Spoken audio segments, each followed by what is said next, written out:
Hi, welcome to my channel. என் பேர் ஷேகர் நாராயணன். போன வீடியோவில் ஹார்ட் லைட்னா என்ன, சாஃப்ட் லைட்னா என்ன, டிஃப்யூஸ் லைட்னா என்ன அப்படிங்கிறத பற்றி பார்த்தோம். அதே கண்டினியூ பண்ணி இன்றைக்கி இந்த மாதிரி ஒரு சின்ன ஃப்ளாஷ்லேருந்து சாஃப்ட் லைட் ப்ரொடியூஸ் பண்ணுறதுக்கு என்னெல்லாம் டெக்னிக் இருக்குது அப்படிங்கிறத பற்றி பார்க்கலாம். இன்றைக்கி நாம் எடுக்க போகிற சப்ஜெக்ட் இந்த ஆரஞ்சஸ். இந்த மாதிரி ஃப்ரூட்ஸ் அண்ட் வெஜிடபிள்ஸ்லாம் இந்த டெக்னிக் ஃபாலோ பண்ணி எடுத்தோம் அப்படின்னா எண்ட் ரிசல்ட் நல்லா அழகாகவே வரும்.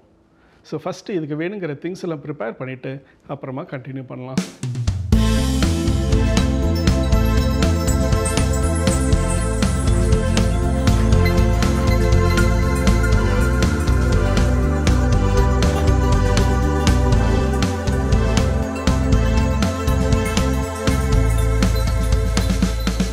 Hi, welcome back. இப்போ ஃப்ரூட்ஸ் ரெடியாக இருக்குது. இந்த மாதிரி ரிஃப்ளெக்டிவ் சர்ஃபேஸில் வச்சு எடுக்கும்போது நம்ம சர்ஃபேஸ் எவ்வளோ க்ளீனாக வச்சுக்கிறோமோ ஃபைனல் எடிட்டிங் போது அது நமக்கு ரொம்ப யூஸ்ஃபுல்லாக இருக்கும். அந்த ஃபிங்கர் பிரிண்ட்ஸு டஸ்ட்டெல்லாம் இருந்தது அப்படின்னா ஃபோட்டோஷாப்பில் போய் எடுத்துகிட்டு இருக்கிறது கொஞ்சம் கடியான வேலை. கேமரா செட்டிங்கை பொறுத்த வரைக்கும் இன்றைக்கி வெர்டிக்கல் ஃப்ரேமிங் வச்சுருக்கேன். மிச்ச செட்டிங் பார்த்தீங்க அப்படின்னா என்னோடய ISO 100, ஷட்டர் ஸ்பீட் 200, அப்பர்ச்சர் வந்து f8.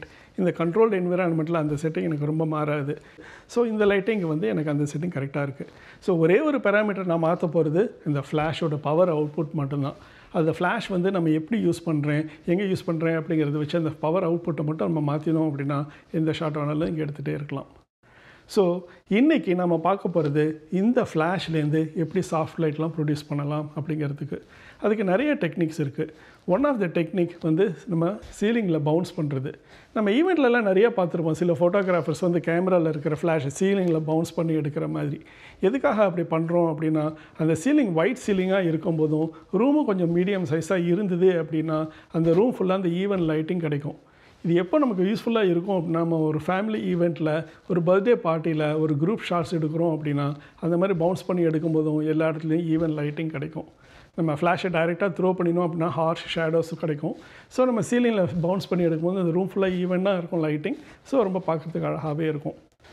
அந்த டெக்னிக்கை நம்ம இந்த மாதிரி ஒரு ப்ராடக்ட் ஷாட்டுக்கு யூஸ் பண்ண முடியுமா அப்படின்னு பார்த்தோன்னா கொஞ்சம் கஷ்டம்தான். அந்த எஃபெக்ட் வந்து இங்கே அவ்வளோ நல்லா இருக்காது.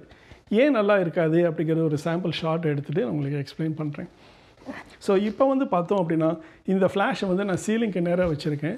ஸோ கேமரா ஃபயர் ஆகும்போதும் அந்த ஃப்ளாஷ் வந்து சீலிங்கில் பட்டு பவுன்ஸ் ஆகி இந்த ஹோல் ஏரியாவை ஃபில் பண்ணும். ஸோ அந்த மாதிரி ஃபில் பண்ணும்போதும் அந்த ஷாட் எப்படி இருக்குது அப்படிங்கிறத பார்க்கலாம். ஸோ இந்த ஷாட் பார்த்தோம் அப்படின்னா அந்த சீலிங்லேருந்து வந்த லைட்ஸ் நல்லா அழகாகவே இருக்குது. நம்ம ஃபஸ்ட் டைம் பார்க்கும்போது இந்த ஷாட் ரொம்ப அழகாக இருக்கிற மாதிரி தான் இருக்குது. பட் இந்த லைட்டிங் பார்த்திங்க அப்படின்னா ரொம்ப ஃப்ளாட்டாக இருக்குது. அந்த ஷேடோலாம் பார்த்திங்கன்னா ஃப்ரூட்டோட கீழே இருக்குது. எல்லா ஃப்ரூட்லேயும் ஒரே மாதிரி லைட்டிங் இருக்குது.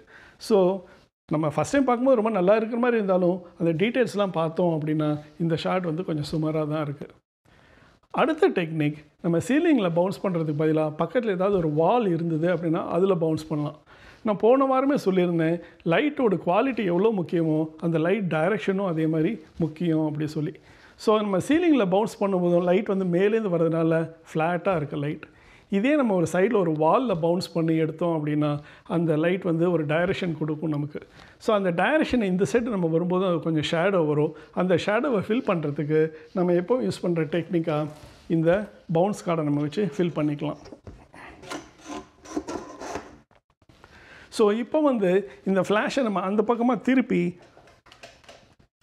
ஒரு பவுன்ஸ் ஷாட் எடுத்தோம் அப்படின்னா லைட் வந்து அங்கேருந்து வரும்.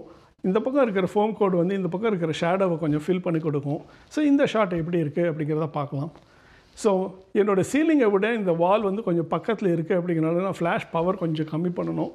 ஒரு 1/3 நான் கம்மி பண்ணிக்கிறேன்.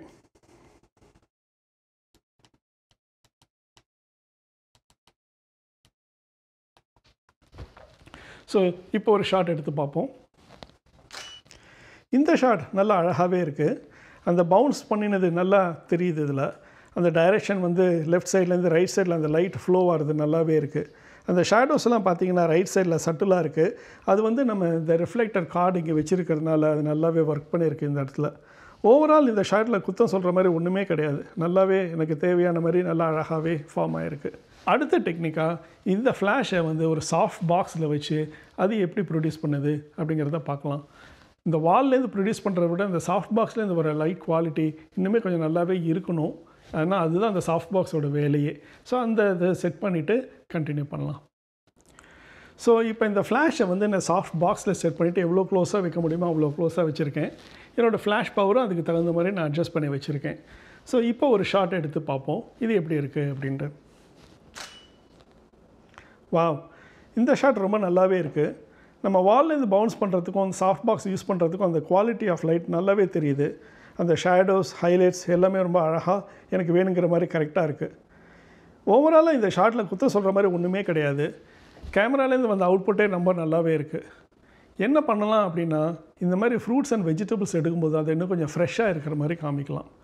ஸோ அதுக்கு என்ன பண்ணலாம் அப்படின்னா, இந்த மாதிரி ஒரு சின்ன வாட்டர் ஸ்ப்ரேயர் வச்சு அது மேலே கொஞ்சம் வாட்டர் ஸ்ப்ரே பண்ணிவிட்டு ஒரு ஷாட் எடுக்கலாம். அப்படி எடுக்கும்போதும் அந்த ஃப்ரூட்ஸு வெஜிடபிள்ஸ்லாம் இன்னும் கொஞ்சம் ஃப்ரெஷ்ஷாக இருக்கிற மாதிரி இருக்கும். சீட்டிங் தான், பட் நமக்கு ஃபோட்டோ அழகாக இருக்கணும் இல்லையா?